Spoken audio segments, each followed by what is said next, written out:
A few minutes after they arrived, Sewa was called out by her family, and when she came out, Kwamena began to scream frantically, pointing his finger at her in fear. Before anyone knew what was happening, Kwamena ran away, leaving Sewa and her auntie in shock.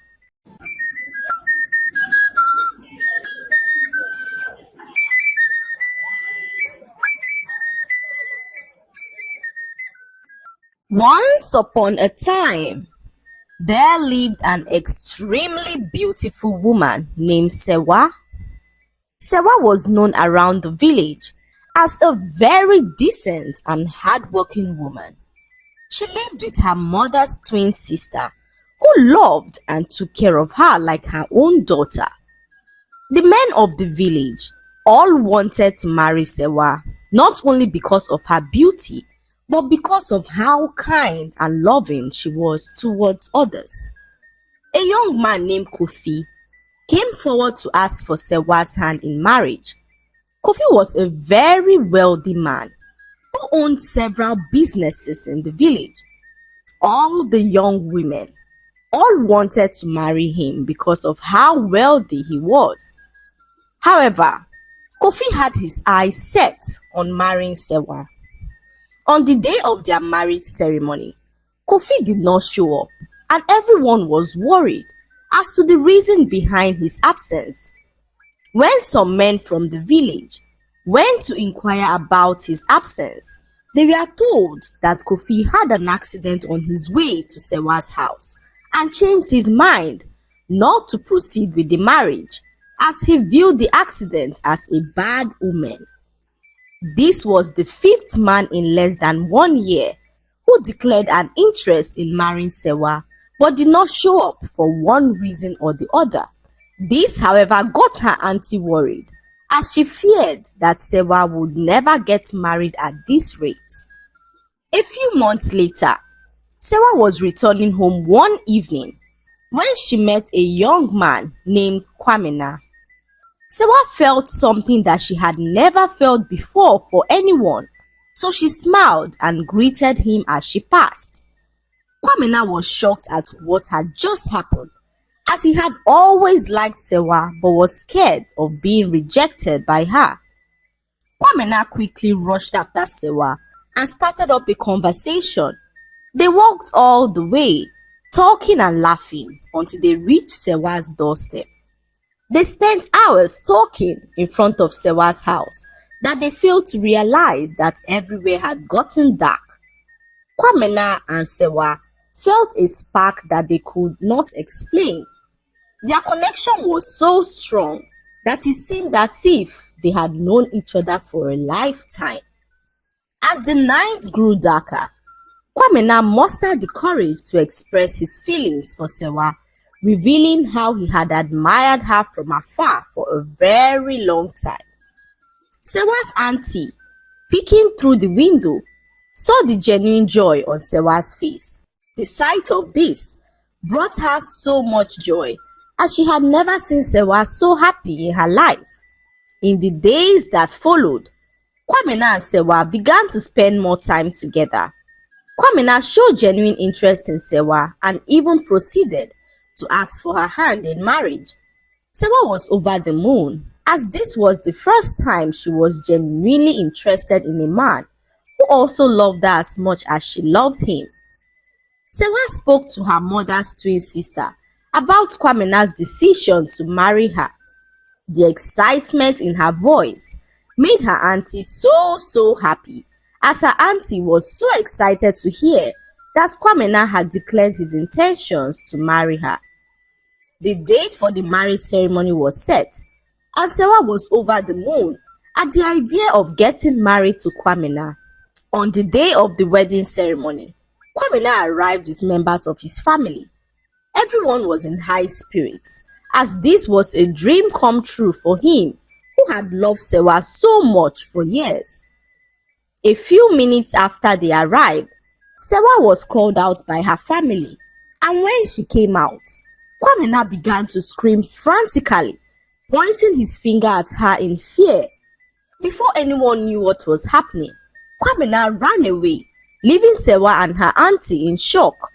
Sewa busted out in tears as the day, which was supposed to be one of the best days of her life, turned out to be her worst day. Sewa spent days indoors, crying as she could not understand what was happening. Her mother's twin sister consoled her and assured her that everything would be alright. A few weeks later, Sewa decided to pay Kwamena a visit to understand what had happened on the day of their marriage ceremony. When she arrived at Kwamena's home, she realized that Kwamena got married to another woman the previous day. Heartbroken and sad, Sewa wandered into the forest to kill herself. The pain was so much for her to bear, so she decided to end it all that evening. Suddenly, Sewa heard a loud scream for help nearby. She tried to ignore the scream, but found herself running to check who was screaming. To her greatest surprise, she saw a pregnant woman who was in so much pain, struggling for her life. Sewa, being a midwife in the village, noticed that the woman was in labor. She quickly assisted the pregnant woman to deliver her baby, and the woman thanked her for her kindness and then offered the baby to her. The woman revealed that she never wanted to have anything to do with the baby, as the baby would bring her only bad memories. Sewa was shocked to hear this, but the woman pleaded with her, saying that she was the only person in the world she could entrust with her baby. Sewa, filled with compassion, decided to take the newborn baby home. Her auntie was against the idea, but she made up her mind to look after the baby no matter what. Sewa channeled all the love she had in her heart to the baby, who she finally named Asante. Asante brought joy and meaning to Sewa's life, and every day that passed, Sewa was thankful to the strange woman who handed her baby over to her in the forest. For years, Sewa remained single, looking after Asante, who she treated like her own. All the men that came for her hand in marriage ended up disappointing her, so Sewa zeroed her mind about ever getting married. The whole village began to murmur that something might be wrong with Sewa because all her mates were now married. Many years later, Sewa was now 40 years old and still unmarried. Her adopted daughter Asante had grown so beautiful, looking so much like Sewa when she was younger. Sewa's mom's twin sister got very sick one day, and it kept getting worse. The sickness was so unusual that nobody could make her better, which made Sewa really sad. One day, while Sewa was sitting next to her sick aunt and crying, Asante walked in and touched Sewa's auntie's chest, and suddenly, a bright light enveloped her, healing Sewa's aunt completely from the strange illness. Sewa opened her mouth in shock, as she never knew that her adopted daughter Asante had great healing powers.